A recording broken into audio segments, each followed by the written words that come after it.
Itong sinasabi ni Robin Padilla, sa akin tingin parang hindi senador ng Pilipinas o parang hindi senador ng mga Pilipino. Ay akalain mo ang advice niya kay Senador Bato na hindi pumapasok dahil siguro sa pag-iwas sa warrant of arrest ng ICC ay huwag daw sumuko. Ha? Para bang pag sinabi mong huwag sumuko, ibig sabihin magtago. Pag sinabi mong huwag sumuko, huwag irespeto ang court order. Huwag irespeto ang International Criminal Court. Ngayon po wala man tayong nakitang black and white pero marami ang nagsasabing meron talaga na warrant of arrest.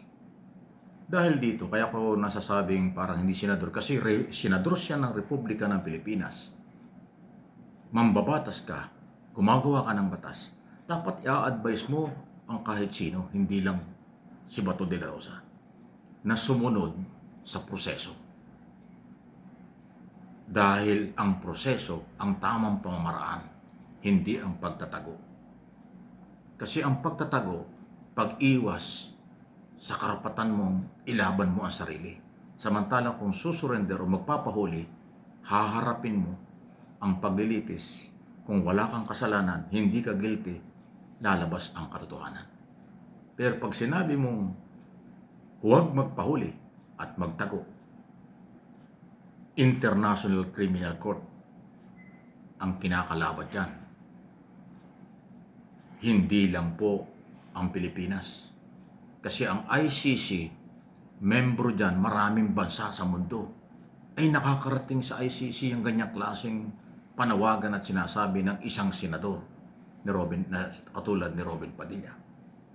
Ako naman, inaasahan ko na hindi alam ni Robin Padilla siguro masamang implication nito sa isang katulad niyang senador. Baka hindi niya alam, baka akala niya yung ICC parang local court lang. Kasi para bang ang kanya sinasabi, huwag kang sumuko sa foreign country. Huwag kang sumuko sa korte sa labas ng bansa. Sa order ng nasa labas ng bansa. Wow! Paano yan? Di ba? Sino ang kayaya? Di ba si Robin Padilla? Hindi naman si Bato. Hindi naman ang Philippine government. Ang kayaya, maliban kay Robin Padilla, ay yung mga taong bumoto sa kanya.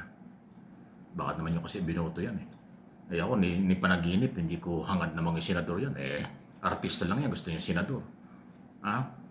Naging aktor lang, binoto na ninyo. Yun ang qualification sa tingin niyo. Tapos ngayon nagsisisi. Kaya ako hindi ako nagsisisi kasi hindi ko mabinoto yan.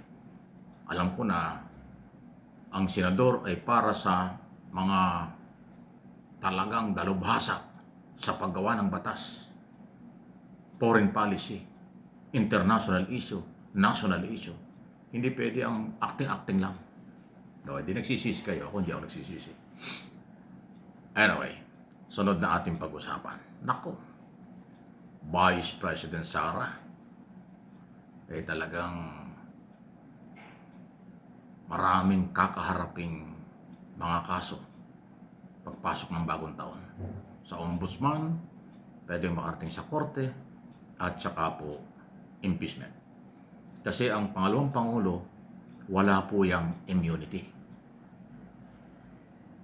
Kahit na impeachable official, ibang issue yung impeachment. Yan ay for removal lang sa posisyon Pero ang kasong kriminal at iba pa, before office of the ombudsman at makarating sa korte, mabigat yan. Lalo na kung graft in corruption ang pinag-uusapan. Pwede siyang matanggal at pwede siyang makulong sa kasong kriminal. Kasi criminal case ang corruption. Tandaan niyo yan. Pag halimbawa, kung ano man yan, kung yan ay malversation of public fund o talagang corruption issue, mabigat po yan. Non-bailable offense pa nga yan. So, criminal cases yan. Yan ang kakaharapin. Hindi ito batikos, binabalita lang natin. Maaaring doon sa mga saradong isip at followers nila, akala nila pag binanggit natin Duterte, batikos na yun. Kaya ganun kababaw sila Hindi nila naiintindihan at ayaw nilang intindihin na ang pagbabalita ay bahagi sa demokrasyang umiiral. Kahit sino, Pag may issue, balita. Pero hindi yan batikos, hindi yan banat. Yan ay impormasyon lang. Ang pagbibigay ng opinyon, kuro-kuro, interpretation sa nangyayari, parte ng demokrasya, parte ng karapatan. Ang korte ang meron lang exclusive na karapatan magsabi ng guilty or not guilty ang isang tao pagkatapos ng trial. Ang nasa media, social media, meron lang yung karapatang magtalakay, magpaliwanag, maghayag ng mga saloobin. Dahil hindi naman korte ang media at social media. Dapat alam niyo yun. Pero bakit ko ba pinapaliwanag ay mga sarado nga palang isip nila? Anyway, confidential fund, intelligence fund, corruption sa Department of Education, nabuhay na naman.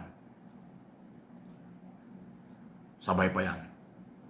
Additional evidence sa Office of the Ombudsman at saka sa impeachment dahil nga ho ng paglabas ni Mr. Madriaga na kanilang bagman, kanilang sariling tao mula pa nung araw hanggang sa huli nagkahiwalay sila, pinabayaan, ngayon kumakanta na at matindi ang kanyang sinasabi against Dutertes, pati yung asawa na tamay, si Atty. Carpio at iba pa.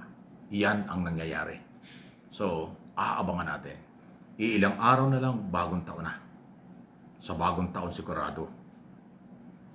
Pero, anything can happen. Ang ombudsman po, hindi pwedeng utusan yan. Kung anong gusto ng ombudsman. Halimbawa, gusto ng ombudsman, bago magbagong taon, magfile sila ng kaso sa korte, o kaya kanilang suspindihin kasi may power yata ang ombudsman magsuspindi ng vice president. Sa ibang mga posisyon, may authority ang ombudsman na magsuspindi. So anyway, pinangunahan sila. Kung ano ang gagawin ng ombudsman, nasa kanila yan. Pwede ngayon, bago matapos ang taon, o pwede lang pagkatapos ng pagpasok ng bagong taon. Ang impeachment, February pa yan. Kasi February 3 o 6, mag-i-expire yung unang impeachment. So bawal mag-file ang impeachment ng 2 impeachment sa isang taon. Kailangan every year lang, kailangan. So patapos na yung unang 1 year. So may susunod yan.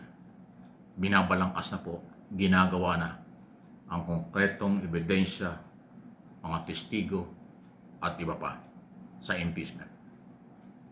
Pag ito inaayos ng Kongreso sa tamang proseso, wala nang paraan, wala nang dahilan ang sandigang ang ating Korte Suprema na maharang yan kung nasa tamang proseso. At alam ng mga complainant kung ano ang tamang proseso.